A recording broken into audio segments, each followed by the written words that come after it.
The China Project, 5th of September 2023, is China directing and controlling the UN?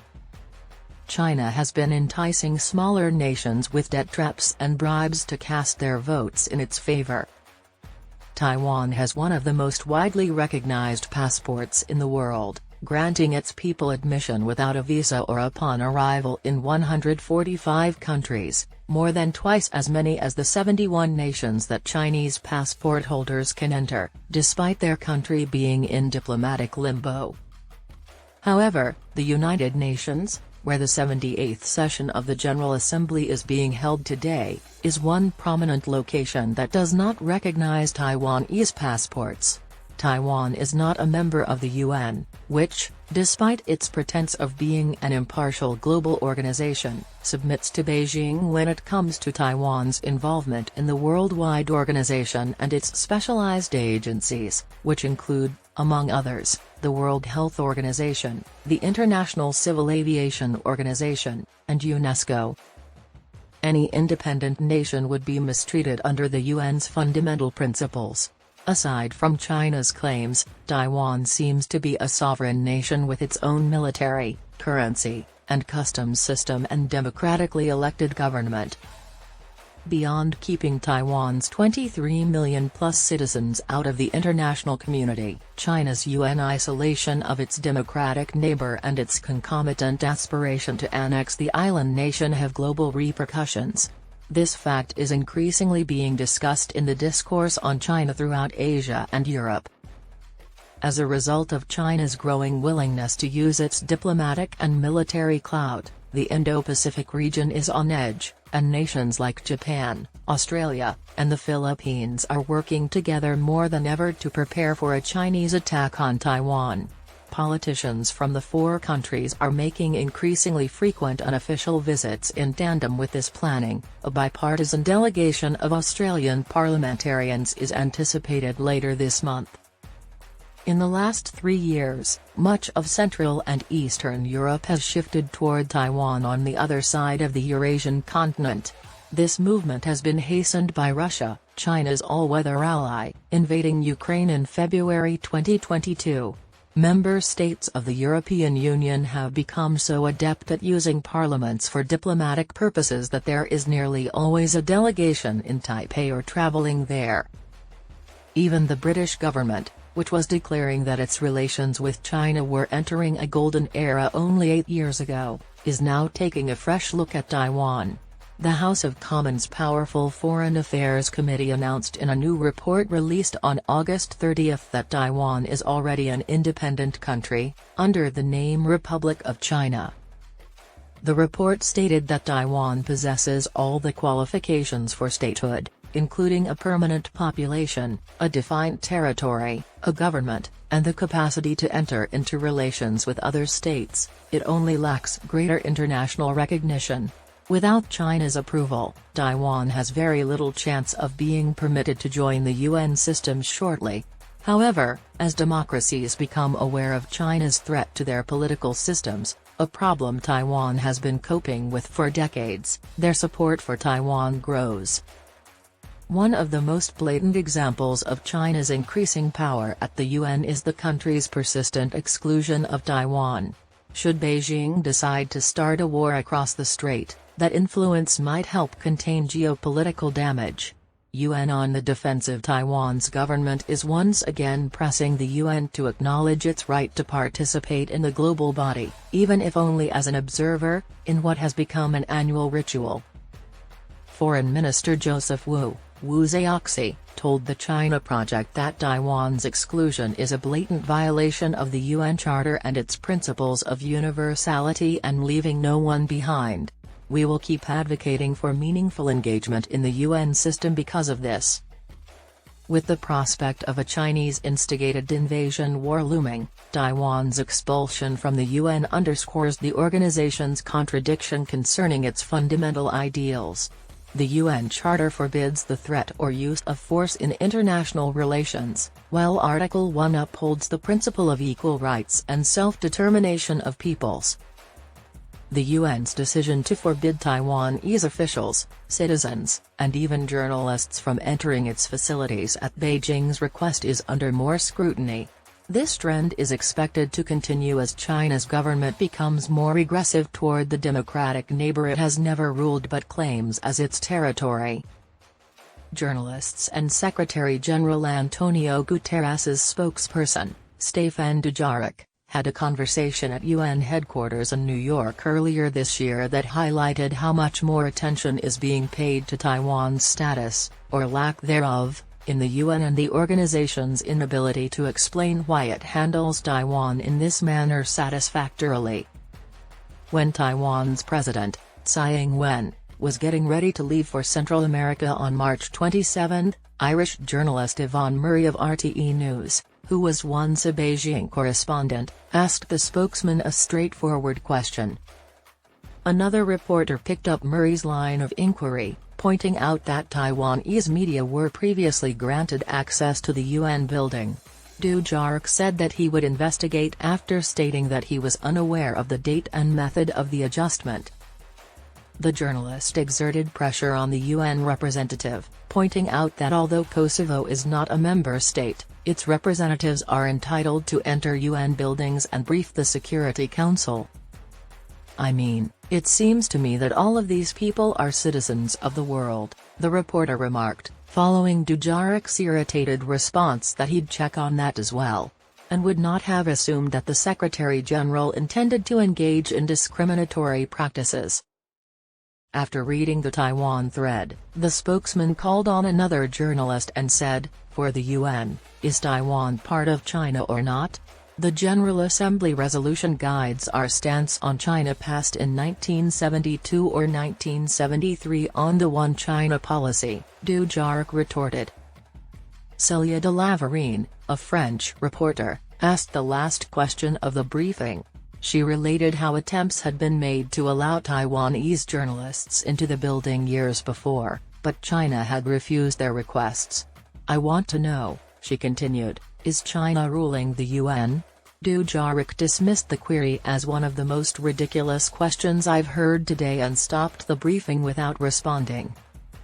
They are bending the truth. Although it is unreasonable to expect a UN spokesperson to recall the exact date and content of every UN General Assembly resolution, Dujarric's responses to a few of the most well-known keys were rife with errors. The UN Security Council's China seat, a permanent seat held by the People's Republic of China, was made possible by UNGA Resolution 2758, passed in 1971.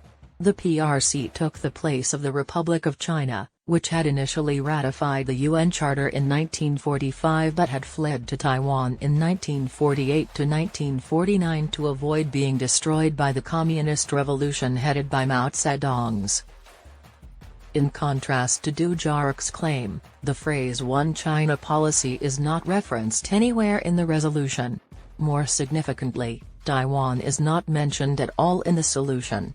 Removing the representatives of Chiang Kai-shek from the place which they unlawfully occupy at the United Nations and in all the organizations related to it is the only item mentioned. The formal title of the resolution obscures its Cold War roots. Mao and the PRC were well-known members of the Communist bloc, second only to the Soviet Union, whereas Chiang and the PRC were staunch opponents of communism. The resolution was introduced by communist-run Albania and was titled Restoration of the Lawful Rights of the People's Republic of China in the United Nations, which is misleading considering that China has never been a member of the UN. Nevertheless, it was approved, putting an end to years of voting over China's representation. By 1971, Generalissimo Chiang and his Chinese Nationalist Party, often known as the Kuomintang, had already ruled Taiwan under harsh martial law for 3 decades, forcing the people of Taiwan to adopt Chinese culture. Identifying as Taiwanese might result in imprisonment, torture, and death at the hands of the Kuomintang party state. Mao and the CCP utilized the PRC's exclusion from the UN to weaken the legitimacy of the international organization. At the same time, Chiang maintained that his administration in Taipei was the only legitimate government of China despite the lack of a clear plan for retaking the country. James Lin, a professor of Taiwan history at the University of Washington, stated that various possibilities that would have allowed Taiwan to stay in the UN were put out by ROC allies in the years preceding 1971. Examples of such private suggestions for dual representation, or the UN recognition of both the ROC and the PRC, were made by U.S. government leaders, such as Henry Kissinger and Richard Nixon, to their equivalents in the RORC. According to Lin, the plan never made it to the floor of the General Assembly, even though it might not have happened given the voting bloc that the PRC had organized in favor of itself among UN voting members. Even if it required the ROC to leave, Chiang Kai-shek rejected any compromise that let the PRC have official representation in the UN. Chiang Ching-kuo, Jiang's son and eventual successor, found his father's lack of concern for the ROC's position in the UN alarming and attempted to work out a covert agreement with the Americans to pursue a dual recognition plan. Lin stated of the UN, Chiang was adamant that the ROC was the only legitimate government representing China, and he looked down upon the international organization as of secondary importance, a mere tool to further his real end of military strength for the ROC. The elder Chiang saw the repeated votes on the ROC's status as dehumanizing and humiliating, so he ordered the ROC to withdraw from the UN before the dual recognition plan could be voted upon, essentially allowing Resolution 2758 to pass, Lin stated. Jiang's stubbornness was the only thing that led Taiwan to its current predicament of being shut out of the UN, which is tragic since he was an authoritarian strongman who did not represent the democratic will of the people of Taiwan. Lin Wu, Taiwan's foreign minister, is all too familiar with the misunderstanding arising from China's propaganda push. Over the past 50 years, Beijing has used the general lack of understanding of the wording and intention of Resolution 2758 to push the narrative that the UN endorses its claim to be the legitimate government of Taiwan. Wu says the resolution has nothing to do with Taiwan. Under this, the People's Republic of China is not permitted to represent Taiwan in the UN system. The People's Republic of China does not include Taiwan, and the PRC has never ruled Taiwan for a single day. Although Mao and associates were delighted to join the UN Security Council, Prime Minister Zhou Enlai knew that the resolution did not clarify Taiwan's status. Addressing the Taiwan question would have to wait because China was still reeling from the political upheaval caused by the Cultural Revolution at the time of its UN membership. Beijing began seriously addressing this issue in the 1990s and early 2000s, when Taiwan was democratizing, as Jessica Drun and Bonnie Glaser note in their 2022 paper The Distortion of UN Resolution 2758 and Limits on Taiwan's Access to the United Nations. The PRC has since worked to internationalize its One China principle. The CCP stance that Taiwan is part of China, and to conflate it with UN Resolution 2758, a revisionist shift from the original intent of the document, the authors write in the report, which was released by the German Marshall Fund in Washington, D.C. Beijing has signed confidential agreements with UN bodies, restricted Taiwan's access to the UN and its facilities, and embedded PRC nationals across various levels of UN staff to further institutionalize and normalize its stance on Taiwan within the UN, the report states. The writers also point out that China successfully changed the UN's terminology when discussing Taiwan. Internal UN references now state Taiwan, Province of China or Taiwan, China instead of Taiwan. The faxes demonstrate how politics at the UN supersedes public health.